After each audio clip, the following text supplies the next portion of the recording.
दोस्तों finally GST के अंदर एक बहुत ही इम्पोर्टेंट सर्कुलर इशू किया गया है। Clarification regarding extension of limitation under GST law in terms of honourable, जो सुप्रीम कोर्ट का ऑर्डर आया था 27 अप्रैल 2021 को। तो इसमें बताया गया है कि गवर्नमेंट ने एक नोटिफिकेशन इशू की थी जिसमें कुछ टाइमलाइन एक्सटेंड की गई थी, आपको याद होगा, under section 168A, timeline for completion of various action by any authority or by any person under CGST Act which fall during the specified period। तो वहाँ पे बताया गया था कि अगर कोई पर्टिकुलर एक्शंस इस स्पेसिफाइड पीरियड के अंदर आ रही हैं then they has been extended up to specified date. ठीक है, आपको याद होगी ये नोटिफिकेशन आई थी एक। तो in this context various representation have been received, क्योंकि सुप्रीम कोर्ट का एक लिमिटेशन पीरियड एक्सटेंशन का भी एक ऑर्डर आया था जिसको लेकर के फिर कन्फ्यूजन क्रिएट हो गई थी। तो various representation have been received seeking clarification regarding the cognizance for extension of limitation, जो कि सुप्रीम कोर्ट के ऑर्डर के द्वारा दी गई थी। The issue have been examined and to ensure the uniformity in implementation of the law provision of law, the board in exercise of power conferred by section 168(1) of CGST Act clarify किया है कुछ चीज़ों को। क्या किया है तो दोस्तों यहाँ पे सुप्रीम कोर्ट का ये जो ऑर्डर है वो बताया गया है। We therefore restore the order, जो कि 23 मार्च को सुप्रीम कोर्ट का ऑर्डर आया था, उसे रीस्टोर किया गया था। And in continuation of the dated 8 March direct that जो पीरियड ऑफ लिमिटेशन है as prescribed under general or specified special law in respect of all judicial or quasi judicial proceeding whether condonable or not shall stand extended till the further order। तो ये supreme Court का जो order आया था इसकी ये lines हैं जो यहाँ पे उन्होंने बताई हैं कि फर्दर ऑर्डर्स तक जो है पीरियड को एक्सटेंड किया गया था। Now the matter of extension of period of limitation under section 168 of CGST Act was deliberated in 43rd GST Council meeting में लिया गया था। while providing various relaxation दी गई थी in the compliance for the taxpayer, also recommended that where time limit for action has been extended by the Honorable Supreme Court the same would apply। तो वहाँ पे कहा गया था कि जहाँ पे सुप्रीम कोर्ट के द्वारा एक्सटेंशन दी गई है जिन टाइम लिमिट्स की, तो वहाँ पे वो अप्लाई होंगी। Accordingly, legal opinion was solicited regarding the applicability of the order of Supreme Court to the limitation of timelines under GST law। तो GST law की जो timelines हैं उनको लेकर के ये opinion लिया गया है। The matter has been examined on the basis of legal opinion received in the matter। तो क्या जो है observation है, the extension which is granted by Supreme Court apply only to the quasi judicial and judicial matters पर ही related to petition, application, suit, appeal and all other proceedings। All other proceedings should be understood in the nature of earlier used expression but can be quasi judicial proceeding। तो Honorable Supreme Court has stepped into grant extension only with reference to judicial and quasi judicial proceeding in the nature of appeal, suit and petition, as has not extended it to every action or other proceeding under CGST law।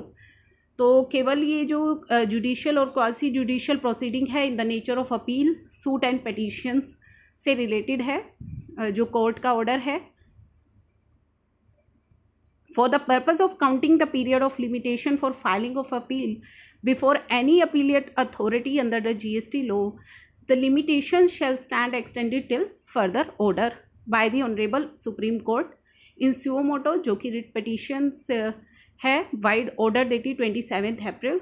Various order and extension passed by Supreme Court would apply only to acts and action which are in the nature of judicial, quasi judicial exercise of power and discretion। तो basically जो judicial और quasi judicial जो proceedings हैं उन्हीं के लिए है। Wherever proceeding are pending judicial or quasi judicial which require to be heard and disposed of cannot come to stand still by virtue of these extension order।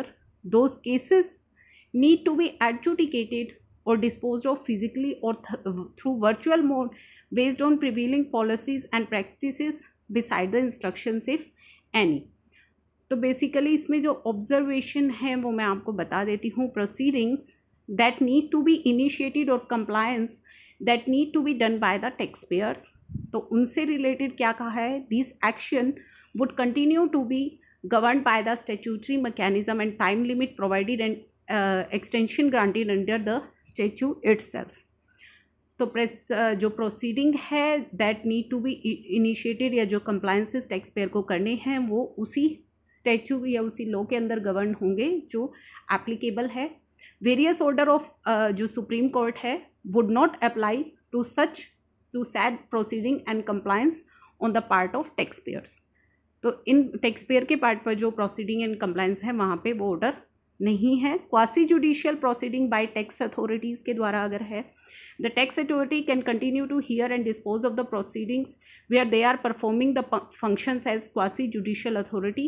They may include disposal of application for refund, application for revocation of cancellation of registration and adjudication proceeding of demand notices. Similarly, appeals which are filed and are pending can continue to be heard and disposed of, and the same would be governed by those extension of time जो कि उनको law में या फिर notifications के अंदर जो दिया गया है।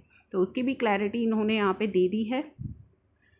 अपील अगर की जाती है by taxpayer and tax authority against the quasi judicial order के अगेंस्ट, तो where appeal is required to be filed before the joint and additional commissioner appeals and commissioner appeal, appellate authority for advanced ruling tribunal and various court under the quasi judicial order, or where proceeding for revision or rectification of order is required, then the timeline for the same would shall extended as per the Supreme Court order। तो ये supreme court order के accordingly timeline extended मानी जाएगी। तो in other words जो extension of timeline grant की गई है बाय ऑनरेबल सुप्रीम कोर्ट, जो कि उसका ऑर्डर आया था, इज़ एप्लीकेबल, वो कहाँ पे एप्लीकेबल है, in respect of any appeal which is required to be filed before joint या फिर additional commissioner appeals, commissioner appeal, appellate authority for advance ruling tribunal and various court against quasi judicial order, or where provision for revision or rectification of any order is required to be undertaken and not applicable to any other proceeding under the GST law।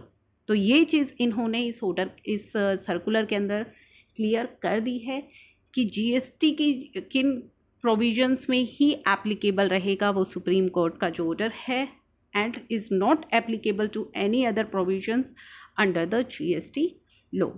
तो ये circular आ गया है जो much awaited था। आपको इस circular का link चाहिए तो आप मुझे कमेंट बॉक्स में बता दीजिएगा या डिस्क्रिप्शन में मैं इस सर्कुलर का लिंक लगा दूँ।